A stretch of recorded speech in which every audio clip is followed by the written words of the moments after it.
Mesdames et messieurs, bonjour. Heureuse de vous retrouver en ce samedi 22 novembre 2025 dans Débat politique. Les incendies de forêt sont-ils un phénomène écologique ou criminel? C'est le thème que nous allons aborder, analyser, décrypter avec l'ensemble de nos invités spécialistes et experts dans ce domaine.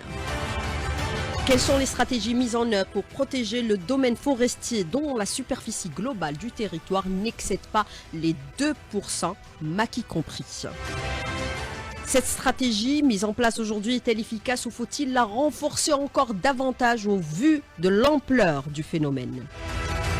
Après les incendies meurtriers et dramatiques du 9 août 2021, on s'en souvient tous, qui avaient touché essentiellement la wilaya de Tizi Ouzou en proie à des flammes brutales et inattendues, la région avait sombré en quelques heures dans un chaos sans précédent. Ces événements avaient entraîné la mort de 78 civils et 24 militaires dans un décor surréaliste. Les images avaient profondément choqué les Algériens, notamment avec l'assassinat de sang-froid du défunt Djamel Ben Smaïl. Faut-il croire à l'instantanéité des incendies déclenchés la semaine dernière à travers plusieurs wilayas du pays en plein automne et en mois de novembre? Les autorités ont ordonné une ouverture d'une enquête. 4 individus ont été arrêtés et placés en détention provisoire selon le communiqué du parquet de Sidi Mohamed. Bien sûr, pour analyser, décrypter, pour tenter de répondre à toutes ces questions, nous accueillons aujourd'hui nos invités experts en environnement, en protection civile et gestion forestière et climatologique. Ensemble, nous analysons les mécanismes des incendies de forêt à travers l'Algérie, à travers le monde, avec bien sûr ce phénomène de réchauffement de la planète et bien sûr les incendies de plus en plus courants dans notre pays. Pour analyser et décrypter, j'ai le plaisir de recevoir Colonel Farouk Achour, inspecteur des services à la Direction générale de la protection civile, professeur Abdelkrim Chelroum, président du club algérien des risques majeurs et expert dans le domaine, et madame Fatoum Lakhdari, chercheur agroécologiste, au téléphone avec nous à partir de Tougourt. Madame, messieurs, bonjour, je suis ravie de vous recevoir. La première question que je voudrais poser directement à colonel Farouk Achour, ces incendies de forêt, est-ce aujourd'hui un problème écologique essentiellement dû bien sûr au réchauffement de la planète, où il y a aussi le phénomène criminel? Quelle est votre réponse justement par rapport à cette question avant d'aborder bien sûr l'ensemble des autres questions? Merci pour l'invitation sur ce sujet très sensible, tout ceci est important. Il faut savoir que c'est un risque qui revient chaque année. Ce qu'il faut dire là-dessus, c'est que c'est vrai qu'il y a une grande partie, d'ailleurs tous les experts dans le domaine vous le disent et le confirment, le pourtour méditerranéen est sujet depuis quelques années à des incendies récurrents qui reviennent chaque année et chaque fois c'est d'une ampleur assez inquiétante. Et ce phénomène est lié directement, bien sûr, notamment au bouleversement climatique qui se déroule à travers le monde, mais également d'après des enquêtes qui ont été déclenchées par les autorités compétentes, effectivement, il y a des cas où la main de l'homme est derrière. Qu'est-ce que vous entendez par la main de l'homme? C'est-à-dire que si vous voulez, c'est des feux de forêt qui ont été soit volontairement ou involontairement, souvent aussi par méconnaissance du risque, qui sont à l'origine du déclenchement de foyers d'incendie importants. Mais ce qu'il faut dire aussi, c'est que ce risque a été pris en charge sur le plan multisectoriel à travers un ensemble de mesures qui ont été prises par les pouvoirs publics pour justement juguler ce risque et faire face. À titre d'exemple, en ce qui concerne la Direction générale de la protection civile, il faut savoir qu'on est passé un peu de la réaction à l'anticipation. Et si vous permettez, je développerai tout à l'heure l'anticipation qui inclut essentiellement de la prévention, la préparation, mais également la mise en place des plans d'intervention. Alors, même question, professeur Abdelkrim Chelroum, ces incendies sont-ils aujourd'hui un phénomène écologique ou criminel quand on sait que l'ONU alerte sur le risque d'augmentation de 30% des incendies extrêmes d'ici 2050? D'abord, je vous remercie pour l'invitation. Comme vous savez, c'est une bonne coïncidence parce que la semaine passée, pas plus tard qu'hier, j'étais avec des partenaires à l'étranger où on travaillait justement sur le risque incendie au niveau de l'Australie, qui s'est produit l'année passée à l'Australie, c'est des risques multipliés par, je dirais, 1 million par rapport à ce qui s'est passé en Algérie. Comme vous l'avez introduit au début, le couvert végétal, y compris le maquis, c'est 2% des 239 millions d'hectares de ce pays. Donc je dirais, c'est pratiquement négligeable.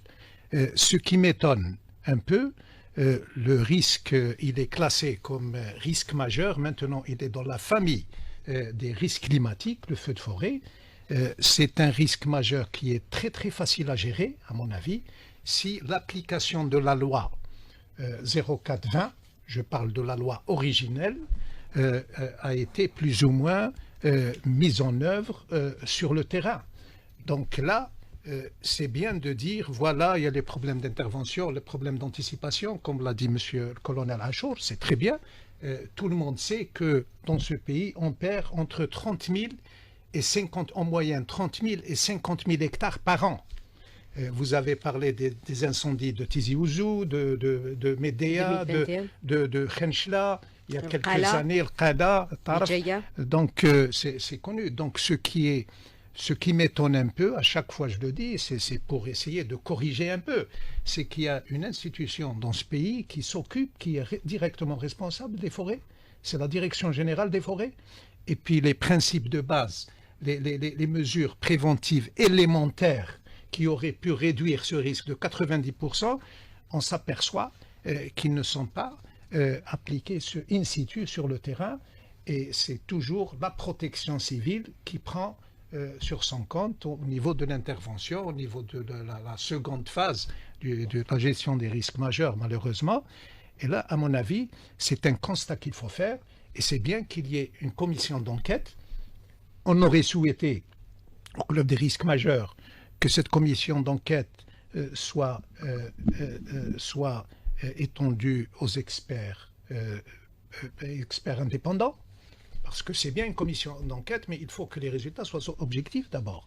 Mais une commission d'enquête constituée par les pouvoirs publics, pour les pouvoirs publics, je ne pense pas qu'on va aboutir, et ça, on vit ça depuis pratiquement les inondations de Bab el-Oued. Alors, Madame Fatoum Lakhdari, vous êtes en ligne avec nous à partir de Tegourt. Malheureusement, vous n'avez pas pu assister en direct, pour le plaisir, bien sûr, de vous recevoir également. Mais je vous pose la même question pratiquement. Est-ce que ces incendies vont s'accroître davantage, puisqu'on parle aujourd'hui de ce phénomène climatique qui touche l'ensemble de la planète, et on parle aussi de la nécessité de mettre en place de véritables plans de lutte incendie structurés à travers tout le territoire national, avec notamment les zones les plus vulnérables. Quelle est votre réponse, Madame Fatoum Lakhdari, vous qui connaissez trop bien ces questions-là, puisque vous avez trop longtemps travaillé dans le domaine écologique et vous étiez précédemment la directrice générale du centre des zones arides et semi-arides du côté de Biskra. Madame Lakhdari. Bonjour, merci d'abord pour l'invitation, et à travers vous, je salue mon colonel et mon collègue et frère professeur Selroum et votre équipe, ainsi que toutes personnes qui écoutent votre émission et qui traitent un sujet qui me paraît très, très important pour l'Algérie d'aujourd'hui et pour l'Algérie de l'avenir, quoi. Bien sûr, les feux de forêt, c'est un risque majeur qui est quand même de plus en plus préoccupant à travers le monde, parce qu'il est accentué par les changements climatiques, et notre région est parmi les régions les plus vulnérables, la région méditerranéenne est parmi les régions les plus vulnérables. Et en plus, nous, on est, depuis, je dirais, les années 70, on est marqué par la récurrence des sécheresses. Qui dit récurrence des sécheresses dit déjà fragilité des écosystèmes d'une façon générale, et en particulier les écosystèmes forestiers. Bien sûr, nous avons des forêts qui sont déjà dégradées après la guerre de libération du pays, mais on a eu aussi des événements successifs, et en particulier ces dernières années, on a eu une récurrence des incendies qui nous interpellent. Des incendies qui sont sûrement liés au phénomène, je dirais, climatique, au réchauffement, à la sécheresse, à l'accentuation des températures. D'ailleurs, on le constate à chaque été, quand les canicules s'accentuent et l'effet des sécheresses, les sols sont desséchés, les forêts sont assoiffées, et la moindre étincelle nous fait perdre des millions d'hectares. Bien sûr, mais il y a aussi des questionnements qu'on peut se poser quand il s'agit d'incendies qui se présentent au même moment, presque à la même heure, dans différentes wilayas, dans différentes régions. On peut s'interpeller. Est-ce que c'est une erreur humaine? Est-ce qu'elle est volontaire, involontaire? Ça, c'est aux hommes de spécialité chargés des enquêtes de nous rendre la réponse. Toujours est-il que l'Algérie est très vulnérable à ce risque et nous devons, à mon avis, développer vraiment une stratégie intégrée, une stratégie basée sur la prévention, comme ça venait d'être dit par le colonel et le professeur. Et cette stratégie, elle doit, à mon avis, englober à la fois une gestion forestière intégrée, c'est-à-dire le débroussaillement, le suivi de l'état de la forêt, la création de zones tampons, des zones, je dirais, qui seront déboisées pour éviter que les incendies s'étendent rapidement. Mais il y a aussi une prévention à mettre pour alerter ou pour développer un système d'alerte précoce en ayant recours aux technologies. Je donne par exemple l'utilisation de drones, l'utilisation de pyramides ou de guets qu'on appelle de surveillance équipés de caméras. Ça, à mon avis, on ne peut pas échapper aujourd'hui. Vu l'ampleur et la récurrence des incendies chez nous et vu la vulnérabilité de notre couvert végétal. Il y a un volet aussi, à mon avis, qui est très très important, qui est la sensibilisation. Il nous faut développer vraiment une stratégie d'éducation. Il ne faut pas parler des risques juste au moment des catastrophes. On parle des inondations quand il y a une catastrophe d'inondation, des séismes quand il y a un séisme. Il faut qu'on se mette une fois pour toutes dans la tête qu'on est un pays vulnérable à différents risques et qu'il nous faut mettre en place. Les stratégies existent. À la fois, je dirais, les pouvoirs publics et la communauté scientifique ont élaboré des stratégies qui peuvent, à mon avis, au moins, je dirais, infléchir ces risques. Le tout, c'est de les mettre en application et de les évaluer de façon périodique, parce qu'il ne s'agit pas de mettre. Mais qu'est-ce que vous entendez par stratégie intégrée rapidement, Madame Lakhdari, pour donner la parole aux deux autres invités? Stratégie intégrée, elle ne doit pas concerner uniquement, je dirais, l'autorité responsable des forêts, par exemple la direction des forêts. Ils font ce qu'ils peuvent, les collègues des forêts. Mais on est obligé aussi de les aider par des technologies, des moyens de surveillance terrestres, aériens. Et il y a aussi la sensibilisation de la population. Je donne un exemple. On pourrait travailler aussi avec les jeunes qui sont riverains, avec les populations riveraines des massifs forestiers. Et ça, à mon avis, la jeunesse algérienne, elle serait partante et volontaire. Il suffit de les former quelques jours et les mettre comme je dirais, pas des gardes forestiers, mais des jeunes qui assuraient une certaine surveillance, une certaine vigilance et qui alerteraient au moment opportun et en plus qui étendraient l'information à leur environnement pour que toute la population soit sensibilisée. Mais justement, par rapport à cette question de la sensibilisation, de l'implication bien sûr des riverains, je vais poser la question au colonel Farouk Achour. Toute cette stratégie existe aujourd'hui avec les moyens technologiques, puisque nous avons vu qu'il y a quelques années, le président avait ordonné à mettre en place des moyens modernes de lutte contre les incendies, après bien sûr les événements malheureux que j'ai cités tout à l'heure, de ceux de 9 août 2021 avec l'assassinat tragique de Jamel Ben Smaïn. Et effectivement, les instructions de M. le Président de la République ont été prises en charge, notamment par justement l'étoffement un peu du dispositif, je dirais global, d'une façon globale, par le renforcement des actions, d'abord des actions de prévention. Je rebondirai pour dire qu'un travail énorme a été fait les dernières années, notamment en direction des comités de village, sur la sensibilisation pour l'implication des citoyens, notamment des riverains, dans la gestion de ces espaces forestiers, notamment dans le domaine de la prévention, tout en essayant de travailler avec eux sur, si vous voulez, un schéma organisationnel qui prend en charge l'avant, le pendant et l'après. Également, en ce qui concerne l'introduction des moyens technologiques, beaucoup d'efforts ont été faits dans ce sens, à travers l'utilisation de tous les moyens technologiques disponibles, notamment la surveillance aérienne, l'exploitation des données satellitales, des images satellitales. Il faut savoir aussi que l'Algérie, représentée par la DGPC, on est membre du système EFIS, euro-méditerranéen, qui a en charge la surveillance de l'espace forestier dans ces pays-là. Il y a beaucoup d'innovations qui ont été introduites dans ce domaine, notamment aussi, si vous voulez, le développement des moyens d'intervention à travers la formation de qualité, la mise en place notamment de procédures de formation en utilisant les moyens technologiques, notamment les moyens de mise, si vous voulez, de mise en situation réelle, là, à travers les simulateurs, pour essayer d'étudier un peu tous les scénarios possibles et former nos spécialistes à l'effet d'intervenir et de diriger. J'ai aussi l'introduction aussi des équipes PEDERS qui font, loin des caméras, un travail énorme sur le terrain. Des caméras de surveillance existent? Les caméras de surveillance, vous savez que nous travaillons avec la Direction générale des forêts. Il y a eu bien sûr des expérimentations utilisées, notamment aussi avec les universités. C'est l'exemple au niveau de la wilaya de Mdia, où justement il y a eu des expérimentations en utilisation des caméras, notamment aussi on recourt un peu au dispositif laser pour essayer justement de détecter sur un rayon important le départ d'incendie. Et l'utilisation aussi notamment des avions de reconnaissance auxquels nous avons recours les dernières années, qui sont très utiles parce qu'ils permettent d'avoir si vous voulez, un œil sur les espaces forestiers sensibles pendant de longues périodes où il faut savoir aussi une chose qui est importante, c'est que chaque jour, nous avons, si vous voulez, une carte de veille, d'alerte et de veille. Et on utilise un peu des paramètres qui existent, notamment le paramètre météo, pour savoir un peu la vulnérabilité de certains espaces. Et ces espaces-là sont soumis à une surveillance constante, de la part, bien sûr, de ces moyens technologiques, notamment les moyens aériens, indépendamment aussi du dispositif de surveillance de la DGF qui est aussi actif dans ces zones. Mais justement, je vais vous poser une question directe, colonel Farouk Achour. Faut-il aujourd'hui croire à l'instantanéité des incendies déclenchés la semaine dernière à travers plusieurs wilayas et d'autres incendies également? Vous savez, c'est assez particulier parce que nous avions quand même des facteurs météo importants. Nous avons une très grande élévation de la température et des vents violents. Et ce qui a, si vous voulez, on a eu quand même des départs de feu au niveau de 7 wilayas, pratiquement au même moment.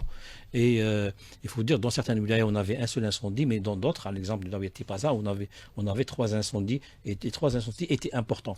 Il faut savoir aussi, dans ce genre de situation, il y a un microclimat qui est installé sur ces zones. Et ce microclimat va déclencher certains aspects, certains phénomènes qui vont augmenter un peu la vitesse et surtout la direction des vents. Donc nous, nos spécialistes sur le terrain, si vous voulez, intègrent toutes ces données et essaient de travailler avec la meilleure méthode possible en utilisant tous les moyens à leur disposition, les moyens terrestres, les moyens aériens. On a utilisé pratiquement tous les moyens qui sont disponibles. Et surtout aussi, en coordination avec l'ensemble des partenaires. Mais est-ce que le départ des feux en automne sont possibles? Est-ce qu'on a déjà vécu ce type de phénomène? Bien sûr. Tout à fait. Il y a 3 ans de ça, on a vécu un peu le même phénomène, hein, où on a eu des feux très très importants, pratiquement dans la même région. Donc c'est un phénomène qui est récurrent, si vous voulez, c'est ça réellement ce qu'on est en train de vivre, c'est des changements climatiques. Professeur Chelron. Vous savez, il y a 40%, les statistiques mondiales, 40% des feux de forêt ont eu lieu en hiver. Quand je parle de l'hémisphère, on parle des déclenchements des feux même en Alaska en ce moment. Oui. Donc, et puis le départ, cette histoire de départ de feu, vous savez, avec des vents violents, c'est ce qui s'est passé dernièrement à Tipaza. C'était des vents qui dépassaient 90 km/h. Là, vous pouvez avoir 200 départs de feu. En même temps. En même temps. On Parce parle de que l'instantanéité. la braise est, il est à 90 km. Ils prennent la braise et transportée, et puis vous avez des départs. Et ça paraît criminel, je pense. Bon, je n'écarte pas peut-être quelques 2 ou 3% de la criminalité de cette chose, mais ce n'est pas global, à mon avis.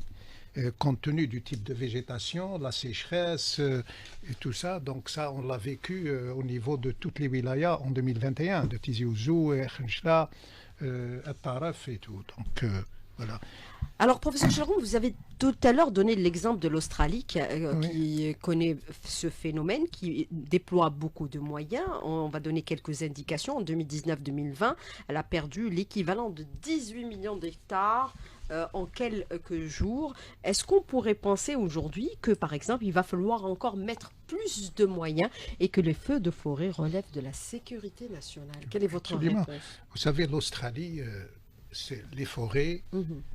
c'est inscrit dans la sécurité nationale de l'Australie. C'est des millions, des dizaines de millions d'hectares. Donc, pour vous donner un chiffre, hier, il y avait une personne qui a proposé la plantation des milliards de plants. Vous savez, ils ne sont pas à l'unité.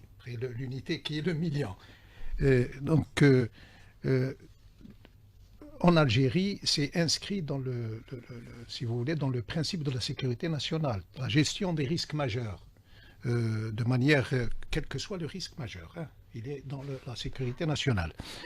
Si je reprends un peu les problèmes de prévention que nous avons, plutôt les propositions que nous avons émises en 2021 lors de la conférence de l'IMDEP. L'IMDEP, c'est l'institut qui relève du ministère de la Défense. On avait dit un dispositif de surveillance des massifs, une intensification des postes de vigie, une mise en place d'un véritable maillage de communication radio à travers l'ensemble du domaine forestier. Et puis l'implémentation de la technique de télédétection spatiale via des capteurs radars thermiques pour la détection des premiers départs de feu. Ça, c'est fait, c'est des recommandations qui étaient transmises à tous les ministères concernés et surtout à la Direction générale des forêts. Ce n'est pas à la protection civile ni à la radio chaîne 3 d'aller implanter ces capteurs. Donc il y a des gens, des institutions qui ont des budgets pour justement la protection du domaine forestier. Et s'il y avait l'implémentation de deux de ces proposition, je peux vous assurer qu'on n'aurait pas eu peut-être 10% de dégâts. Alors, monsieur colonel Farouk Achour, une question centrale, est-ce qu'on dispose de tous ces moyens aujourd'hui suffisants pour, comme vous l'avez dit tout à l'heure, anticiper, prévenir et combattre ce type de sinistre? Est-ce que tous les moyens sont disponibles actuellement, puisque nous avons vu que depuis quelques années, nous avons levé quand même un embargo sur les moyens aériens? Vous savez que dans la stratégie de lutte... J'en parlais beaucoup par le passé. Oui, exactement. Dans la stratégie de lutte développée par la protection civile, qui est basée actuellement sur l'anticipation. Vous l'avez dit. C'est surtout... Avec par rapport à la carte de vulnérabilité, mettre en place des moyens, prédisposer des moyens pour essayer d'intervenir plus rapidement. Il y a des wilayas plus fragiles que d'autres, plus vulnérables que d'autres? Bien sûr, tout à fait. À ce titre, nous avons bien sûr, il y a eu la création des colonnes, des fameuses colonnes mobiles, qui sont des unités spécialisées d'intervention de lutte contre les feux de forêt. Je citerai par exemple la wilaya Tizi Ouzou dispose de 3. Parce que le risque il est plus important que, par exemple, la wilaya de Msila qui dispose que d'une seule colonne mobile, pour vous dire que nous avons essayé de prendre en charge un peu ce risque sur le plan d'abord organisationnel, sur le plan de la formation. C'est important, il faut former des hommes dans le domaine de la lutte contre les feux de forêt, et sur l'acquisition des matériels performants.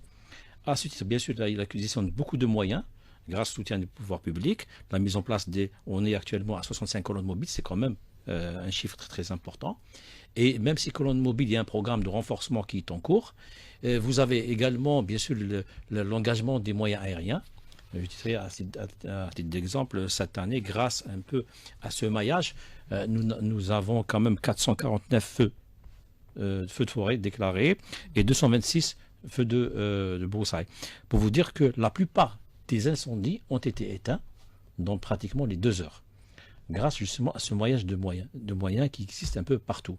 Et nous avons un principe de la solidarité des secours qui est important aussi, qui permet de mobiliser en un temps record beaucoup de moyens, que ce soit des moyens de la protection civile, la direction générale, ou bien des moyens de la DGF, ou bien les moyens des collectivités locales, et sans oublier l'appui quand même important de l'ANP qui met à la disposition aussi beaucoup de moyens pour soutenir les efforts de lutte contre les incendies. Cette année, il y a quand même beaucoup d'aéronefs qui ont été dégagés pour la prise en charge de ce risque, indépendamment bien sûr du groupement aérien de la protection civile.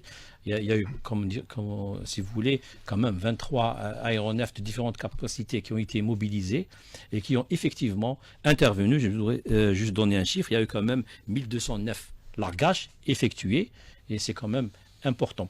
Et grâce à cela, grâce à ce dispositif, on est à la deuxième année où on a moins de 5000 hectares de dégâts. Et encore cette année, encore moins que l'année passée. On a eu un été clément par rapport aux autres années. Voilà. Malgré qu'il y a eu quand même des incendies qui étaient importants, je citerai l'exemple celui de Ja'afara, nous avons eu beaucoup d'incendies importants grâce aux moyens qui ont été prédisposés, qui ont été pris en charge rapidement au niveau de la wilaya de Tizi Ouzou, surtout au niveau de la wilaya de Djidjel et de Skikda. C'est grâce à ce moyen, c'est grâce à ces moyens importants, je dirais, importants qui ont été engagés, qu'on a réussi à avoir quand même cette efficacité dans le domaine de l'intervention. Allez-y, professeur Cheloma, avant de rejoindre madame. Moi, à mon avis, vous savez, la mission principale de la protection civile, c'est l'intervention, c'est la seconde phase. D'accord? Donc l'anticipation, c'est bien, mais normalement, ça doit relever d'une institution qui engage sa responsabilité, à savoir le ministère de l'Intérieur.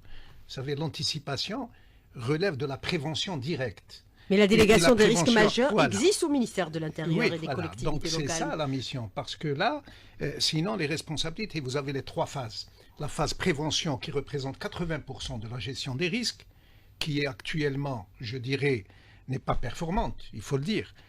La seconde phase, c'est vous, et je vous donne 20 sur 20, voilà, si vous permettez. Et la troisième phase, c'est le relèvement. Et le relèvement, ça relève d'autres institutions, les collectivités locales, et surtout, ce qu'on appelle dans ce pays le croissant rouge algérien. J'aimerais bien avoir une idée claire sur la gestion de la phase relèvement après une catastrophe. Voilà. Alors, Madame Khdari, je vous pose une question. On parle bien sûr de zones de vulnérabilité.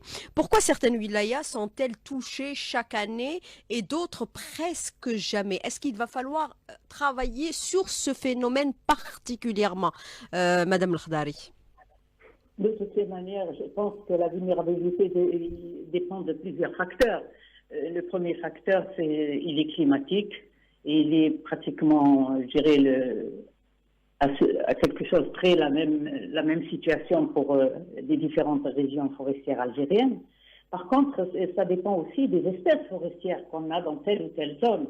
Et puis, ça dépend surtout de l'état du massif forestier. Est-ce qu'il est en bon état? Est-ce qu'on fait le débroussaillement? Est-ce qu'on élague?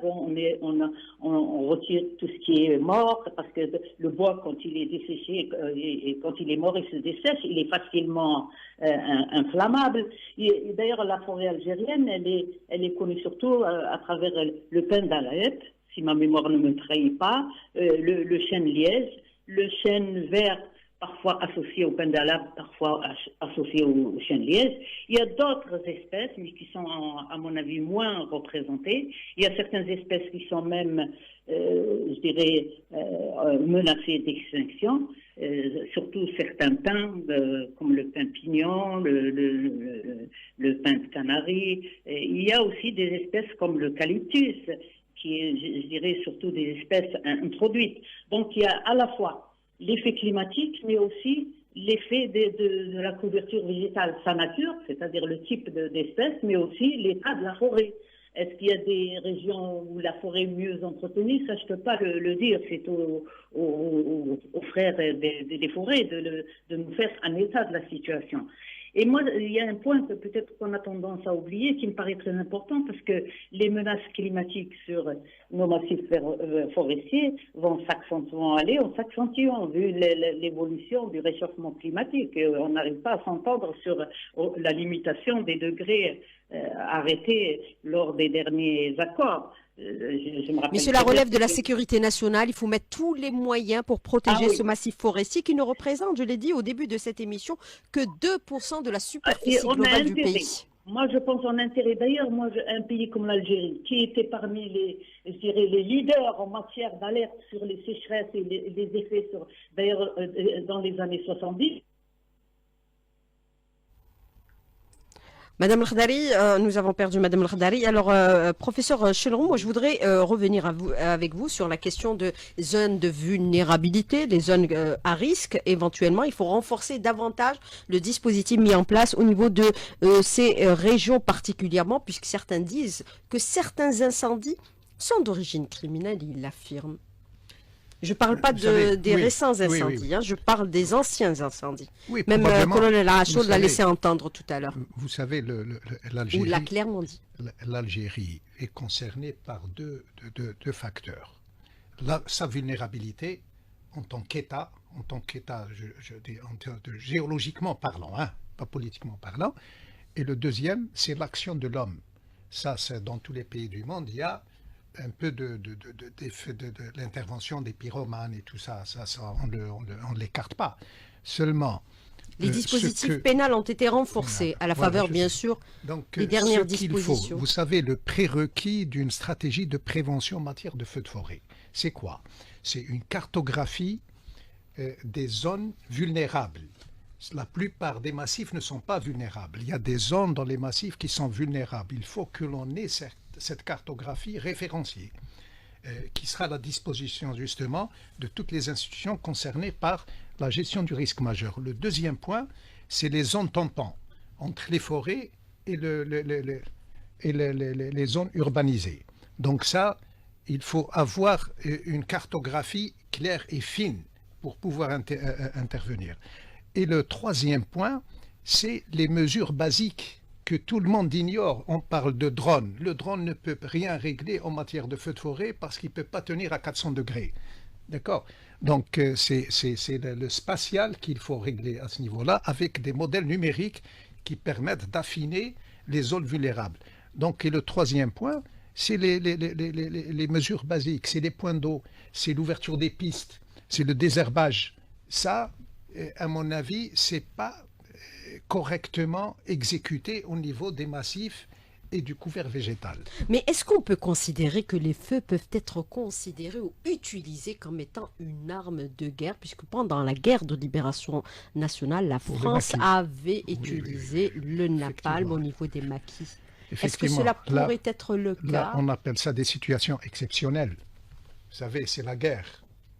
Mais les guerres existent aujourd'hui. Il faut débusquer les partisans, les moujahidines et tout ça. Ils ont fait...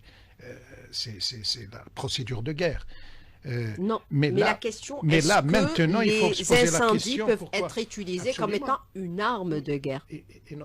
Étant donné que ça relève de la sécurité nationale, c'est tout à fait normal. Les gens qui peuvent provoquer ces incendies... C'est tout à fait possible, hein. Il faut se préparer à tous les scénarios possibles. C'est pour ça que j'ai parlé de stratégie. On parle même des boules de feu qui auraient été utilisées. Vous savez que dans la stratégie nationale de lutte, il y a des réflexions qui sont engagées dans le domaine de la prise en charge de ce phénomène qui est récurrent. Mais vous êtes préparé à ce type de scénario? On est en train, bien justement, dans ce genre de situation, on n'écarte aucune cause. Ça veut dire qu'on se prépare à être efficace, quelle que soit la situation. C'est la mission de la Direction générale de la protection civile en matière de gestion du risque. On se prépare à tous les risques possibles. On a des risques transfrontaliers, on a qui peuvent surgir, donc il faut vraiment être vigilant, avoir un système de veille performant, c'est ce que nous faisons au niveau de la DGPC. Et nous essayons bien sûr de développer une stratégie qui s'intègre dans le projet national, ou si vous voulez, dans la stratégie nationale. On a vu même des feux toucher essentiellement les cultures agricoles dans certaines localités qui n'étaient pas concernées du tout par le passé par ce type de phénomène. Là, vous avez tout à fait raison. C'est pour ça que nous avons développé, ça fait 2 ans, un programme, les céréales, par exemple, programme justement destiné à accompagner les agriculteurs, à les former, à les accompagner et à mettre même des moyens de lutte prédisposés quand ils commencent le travail de la récolte. C'est ce qui a permis justement de réduire au maximum les surfaces touchées par les incendies. Et cette stratégie qui est développée d'année en année, qui prend de l'ampleur, nous travaillons bien sûr avec les associations de Fellah, nous essayons de les former de façon... Parce que la prévention, vous savez, c'est des barrières. À chaque fois qu'on met une barrière, on devient plus efficace. Donc c'est pour ça qu'on essaye d'expliquer justement aux agriculteurs comment faire, comment se protéger, comment protéger si vous voulez, leurs ressources. Hein, si vous voulez, ils travaillent toute l'année, donc ils doivent vraiment réussir à préserver cela. Et notre mission en tant que direction générale de la protection, c'est d'accompagner tout le monde, que ce soit les fellahs ou les industriels, à protéger un peu leurs biens. Alors, on a vu dans certains cas, affamer et bien sûr assoiffer les populations, c'est une autre forme de guerre également. On l'a vu avec ce qui se produit actuellement au niveau de Gaza. Vouloir, par exemple, brûler des cultures agricoles, cela peut relever effectivement d'un acte criminel. Professeur Chelom, rapidement sur la question, avant de rejoindre, puisque nous avons retrouvé Madame El-Khadari. C'est un paramètre important pour de lutte, enfin de guerre, si vous voulez. Mais moi, j'insiste. À chaque fois, j'ai dit que, avec vous, à plusieurs reprises, il y a une solution importante qui peut régler tout le problème de la gestion des risques majeurs et qui est, au lieu d'avoir des institutions comme ça éparpillées, d'avoir un observatoire national de la gestion des crises. Observatoire national de gestion des crises qui va englober toutes les crises, qu'elles soient naturelles, qu'elles soient industrielles, pétrochimiques et même politiques, avec différents départements, avec les experts escalités. Et là, ça permettra, si vous voulez, de créer une certaine relation très très fine entre les différents partenaires. Alors, Madame Fatoum El-Khadari, on vous a retrouvé, vous êtes en ligne avec nous, bien sûr, pour la suite de ce débat. Professeur Chelroum appelle à la mise en place d'un observatoire national de gestion des risques, avec des crises plutôt, avec bien sûr l'ensemble des services concernés, avec la situation géopolitique que nous vivons actuellement autour de notre pays. Faut-il être extrêmement prudent et les feux pourraient être utilisés, on ne le souhaite pas, comme étant une arme de guerre également, puisque ça a été déjà utilisé par le passé par l'armée coloniale en usant bien sûr du napalm, mais c'était le premier acte qui avait été dans l'histoire, qui avait été perpétré, et c'était en Algérie. Crime contre l'humanité. Oui, Madame El-Khadari. Oui, moi je pense que ce qui a été proposé, là, moi je suis tout à fait d'accord. L'idée de professeur Chelroum de mettre en place un observatoire par rapport aux risques majeurs, c'est très important. Moi, je ne vous cache pas.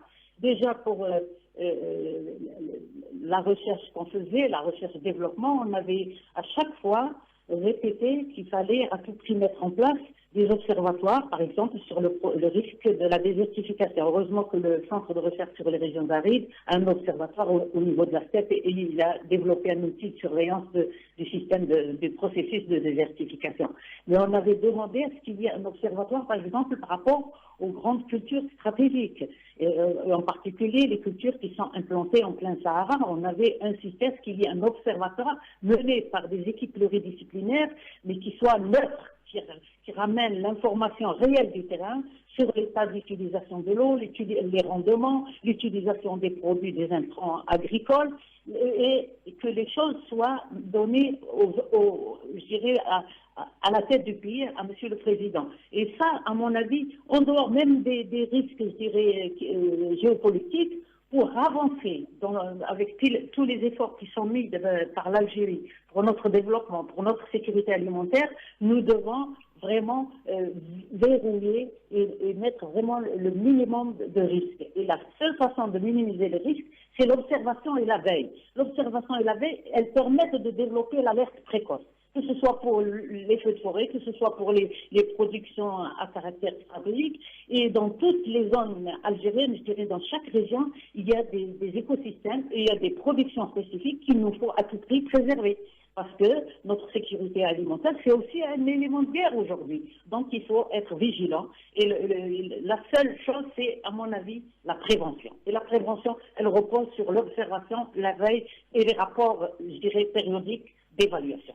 Alors, bien sûr, la sécurité alimentaire, vous l'avez soulevé aujourd'hui, il faut être extrêmement rigoureux, protéger les zones de production particulièrement, puisque nous avons vu qu'il y a pratiquement 2 ans, des zones de céréaliculture ont été pratiquement totalement ravagées par les feux.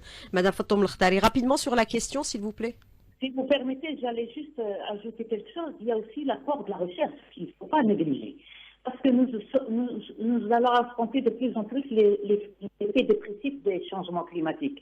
Et nous devons vraiment utiliser d'abord ce qu'il y a en notre possession comme résultat de la recherche, mais aussi appuyer la recherche scientifique nationale. Et nous avons des compétences partout dans le pays pour nous formuler à la fois, nous indiquer les espèces, que ce soit forestières, agricoles ou autres, qui toléreraient plus l'impact des changements climatiques, en utilisant aussi le patrimoine génétique local algérien, en le valorisant, que ce soit pour les productions végétales, animales, pour les espèces forestières, par exemple. Il ne faut plus planter une seule espèce ou deux espèces. On est obligé d'aller vers la biodiversité, que ce soit au niveau forestier ou que ce soit au niveau production agricole.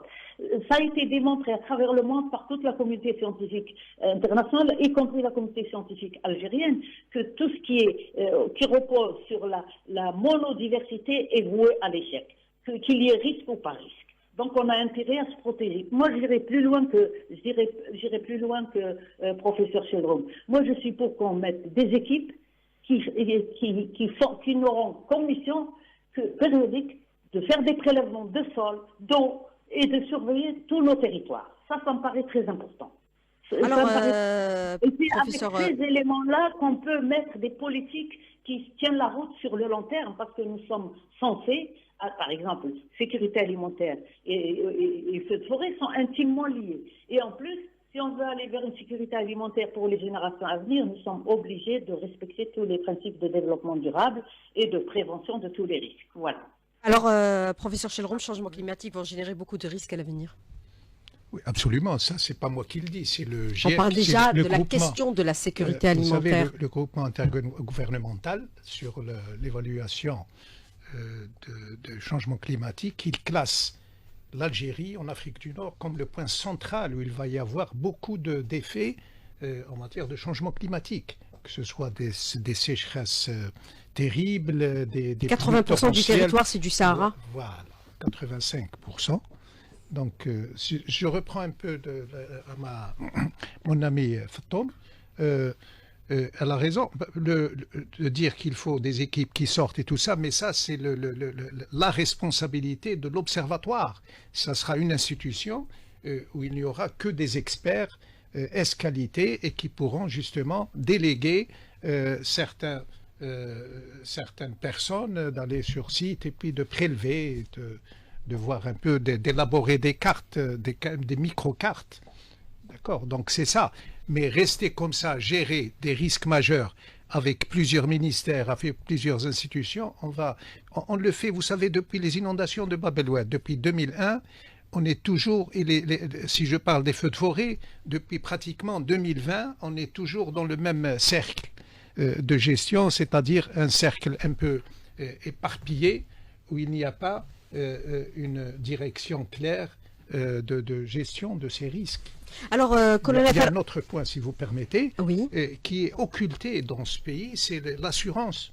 L'assurance des risques. L'assurance, c'est une partie, c'est un élément essentiel que vous allez en Australie ou bien en Amérique du Nord, c'est un élément moteur pour les compensations, pour même participer à la prévention.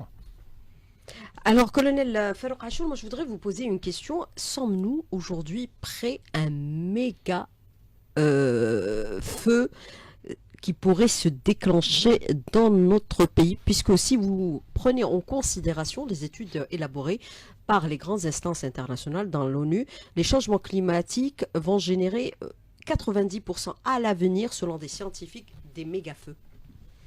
Vous savez que c'est le cas actuellement au niveau de certains pays, hein, l'Australie. Vous savez, c'est vrai, vous avez les États-Unis, avec la Floride et l'Amazonie. Voilà, vous avez également le Portugal, le Canada. Voilà. C'est des pays qui ont quand même de grandes surfaces forestières. Nous ne sommes pas dans ce cas-là. Il faut savoir que nous avons, c'est vrai, on a 2% on n'est pas dans ce cas-là. Mais ce que je peux vous assurer et rassurer un peu nos concitoyens, 4 millions d'hectares. C'est que quand même, nous avons développé des outils de gestion du risque forestier et nous avons bien sûr beaucoup de moyens. Beaucoup de moyens. Vous savez, quand vous avez 554 unités, rien que pour les feux de forêt, c'est quand même c'est très important de le dire. Vous avez les 56 colonnes mobiles, les moyens aériens, il y a quand même beaucoup de moyens. Et il faut savoir aussi, la stratégie de lutte repose sur des techniques. Moderne également. Des techniques qui sont prouvées. Mais je dirais les dernières années, l'introduction des équipes PEDERS qui font un travail énorme loin des caméras, On au parle péril aussi de de leur vie. l'intelligence artificielle. Voilà, Est-ce que au vous péril l'avez- de leur vie. Et leur mission principale, c'est de retarder, arrêter par bien sûr des techniques, arrêter la progression des incendies. Vous me parlez d'intelligence artificielle, moi je vous ai parlé tout à l'heure de simulateurs. Dans le simulateur, on essaie de développer des scénarios grâce aussi à l'intelligence artificielle, des scénarios, et on essaie de trouver les bonnes réponses. Et on forme nos officiers à la gestion si vous voulez, la gestion des grandes catastrophes, notamment les feux de forêt, parce qu'on n'a pas que les feux de forêt, on a l'ensemble des risques. Nous les formons en les mettant un peu dans ce qu'ils pourraient vraiment trouver sur terrain. Et ça permet d'avoir si vous voulez, des directeurs d'opération qui sont performants, efficaces et qui peuvent trouver des bonnes solutions. Parce que souvent, c'est des cas, vous savez que quand il y a un feu de forêt, il y a une mise en place d'un poste de commandement, il y a une mise en place d'une stratégie de lutte pour chaque type de feu, par rapport aux espèces, par rapport aux contraintes. Par exemple, vous avez dans certaines régions, vous avez quand même une trentaine d'hameaux d'habitations habitées en pleine forêt. Donc, il faut développer une stratégie pour mettre en sécurité d'abord ces hameaux-là et lutter au même moment. Et chaque cas nécessite une stratégie. Mais justement, j'allais vous poser la question par rapport aux habitations. Nous avons vu que beaucoup de feux se déclenchent à proximité des habitations. C'était le cas la semaine dernière. Voilà, au niveau de la wilaya de Tibaza. Est-ce que ça devrait nous effrayer? Et la question, c'est à qui profitent réellement les feux de forêt qui brûlent? Certains disent qu'il y a le phénomène un peu de trafic du charbon. D'autres vont plus loin encore. Ils disent qu'il y a un lien entre spéculation foncière et multiplication des incendies. Est-ce que c'est des pistes que vous explorez aujourd'hui dans les enquêtes qui sont engagées aussi bien par vos services que les autres services?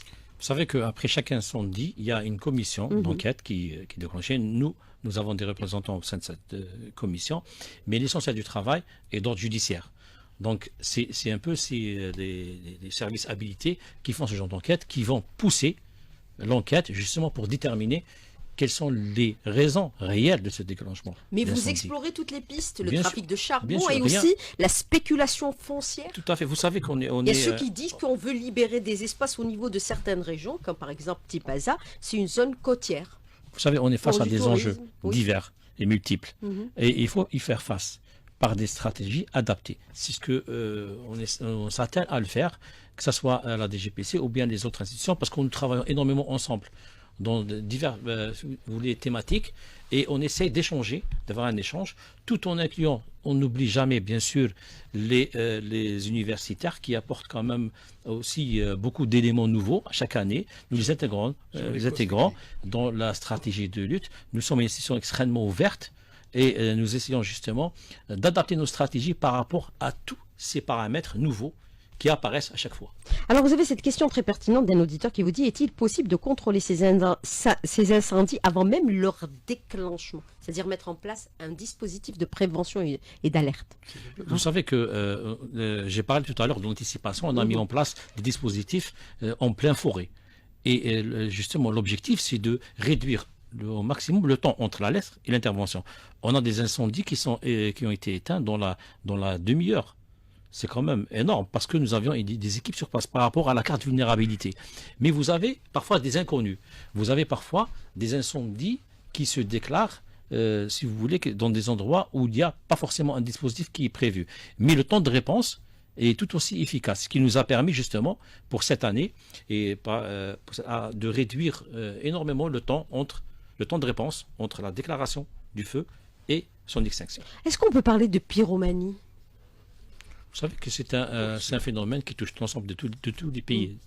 Donc on ne peut pas l'écarter. On dit qu'on trouve au niveau de certains massifs forestiers des bidons d'essence et des pneus. Est-ce que c'est des éléments déclencheurs pour déclencher les feux? C'est prémédité? Vous savez quand même... vous m'avez dit tout à l'heure qu'on en a trouvé même ici à proximité d'Alger, à Ain Benyen. C'est vrai que si vous voulez, ça arrive qu'on trouve ce genre de... On est mis face à ce genre de situation. Même à Ain Benyen, vous l'avez dit tout à l'heure. La forêt de Baïnem, l'année passée, je pense qu'ils ont trouvé, une des équipes a trouvé justement ce genre des pneus. Mais vous savez que la vigilance et l'implication de tout le monde Et ce qui est remarquable, surtout les 2 dernières années, c'est que la vigilance et la mobilisation de tout le monde a permis d'être, je dirais, quand même assez efficace par rapport à la lutte contre les feux de forêt. Alors, professeur Chéleron, par rapport à cette même question, est-ce qu'on peut penser qu'il pourrait y avoir de liens entre les incendies de forêt et certaines pratiques illicites, à savoir le trafic, par exemple, de charbon et la spéculation foncière? Je pense, à mon avis, c'est un point important. Un point important, mais la remarque que je voulais faire, c'est que vous allez vous promener, par exemple, dans un parc de 400 hectares, Hyde Park par exemple, ou bien les grands parcs de Berlin, vous ne pouvez pas rencontrer des gens qui font le barbecue. Mais je vous invite à aller, j'y vais pratiquement chaque vendredi à la forêt Bouchaoui. Il y a peut-être des dizaines et des dizaines de familles qui font des barbecues devant les gens, les forestiers, devant les gendarmes. Et ça, c'est inacceptable. Et pourtant, la loi l'interdit formellement aujourd'hui. Voilà. Donc, à 500 mètres des forêts, c'est devenu interdit. Je pense que colonel Achour a posé un problème de fond. C'est la simulation.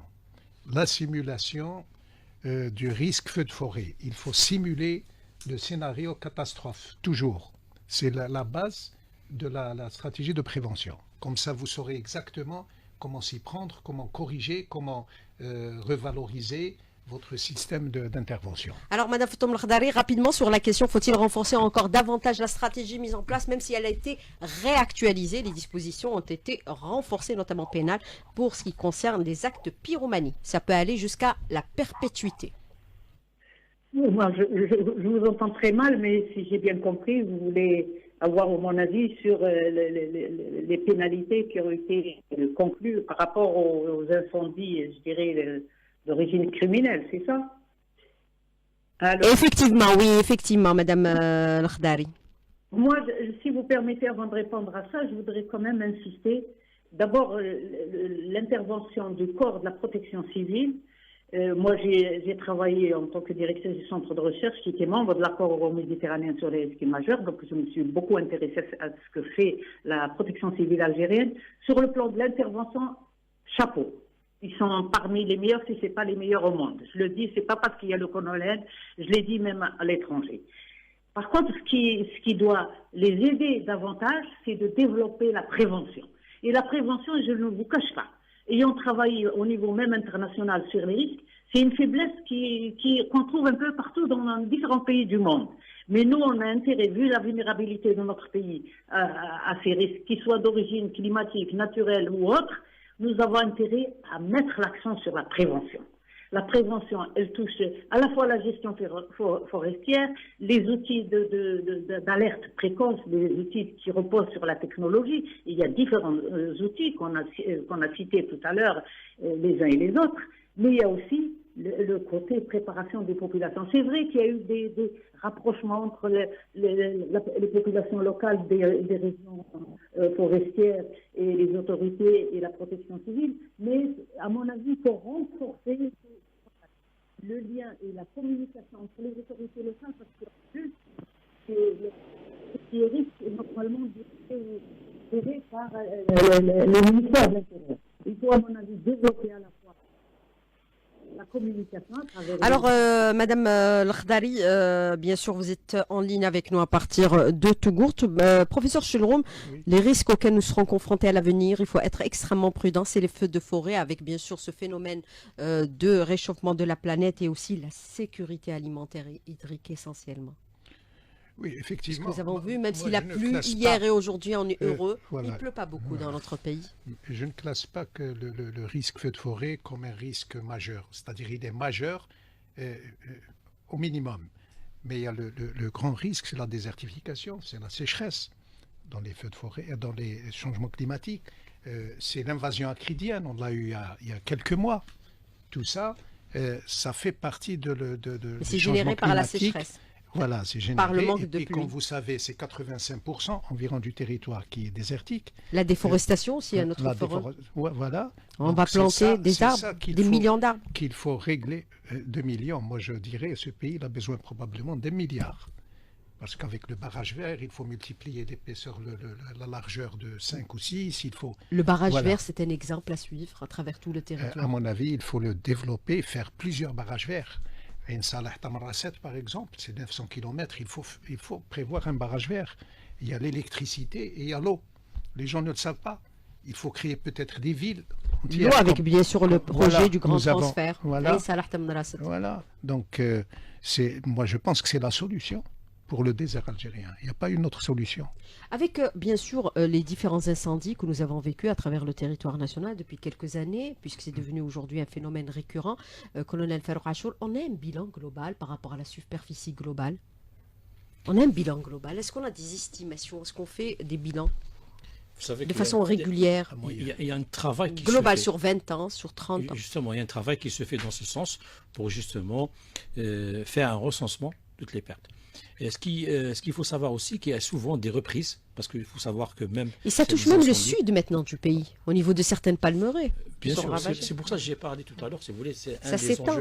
un des enjeux de la sécurité alimentaire, c'est de protéger justement ces espaces, notamment vulnérables, notamment les palmeraies. Si vous voulez, l'activité céréalière, c'est tout au niveau du sud. C'est pour ça que j'ai dit tout à l'heure que nous avons développé des programmes spécifiques par rapport à ce risque, en accompagnant, en aidant à comprendre le risque par rapport, bien sûr, aux gens qui investissent ou bien aux agriculteurs sur la façon de préserver un peu leur patrimoine.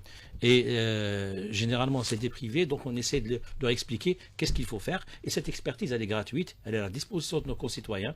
Il suffit juste d'adhérer. Alors, Madame Foutom Lakhdari, dernière question, avant bien sûr de clore ce débat. Est-ce qu'il faudrait être extrêmement vigilant par rapport à ces phénomènes que nous risquons de rencontrer à l'avenir et qui vont générer beaucoup de problèmes, comme par exemple, on l'a dit, la crise alimentaire et nous connaissons aujourd'hui une crise de l'eau. Ah oui, de toute façon. Oui, Madame Lakhdari, nous n'avons pas pu avoir Madame Lakhdari. Alors, professeur Chaloum, dernière question, rapidement sur celle-là. La même question que je voulais poser à Madame Lakhdari. Bon, moi, je vais insister sur la stratégie de prévention, si vous permettez, et les 5 principes qui sont Il en a parlé, élucidés. colonel Les Achour. 5 principes de précaution et de prudence, le principe de concomitance, le principe d'intervention à la source, c'est ça. Si on arrive à mettre en œuvre sur le terrain les 5 principes, je pense que ce risque sera amoindri. Alors, avant de clore, bien sûr, ce débat, je voudrais vous lire un petit commentaire, colonel Farouk Achour, qui a été envoyé par un auditeur qui vous dit il voudrait savoir par rapport à la question, c'est le port d'Alger, la caserne baptisée en 1962 du nom de Shahid Khalifi Mustafa, ex-chef pompier, torturé et jeté à la mer en 1957 lors de l'opération Crevette. Il voudrait vous demander, est-ce que les jeunes aujourd'hui, sapeurs-pompiers, connaissent l'histoire formidable de ce moudjahid et pompier à la fois? C'est une question pertinente Rapidement. parce qu'on a beaucoup de martyrs au sein du corps. Bien sûr, il y a tout un travail qui a été fait, un reportage télévisuel, mais également écrit, pour justement essayer d'inculquer. Et parmi les programmes de formation initiés par la Direction générale au profit des agents, c'est de leur parler de l'histoire. Madame, messieurs, merci d'avoir participé à ce débat. Je vous retrouve la semaine prochaine. À bientôt.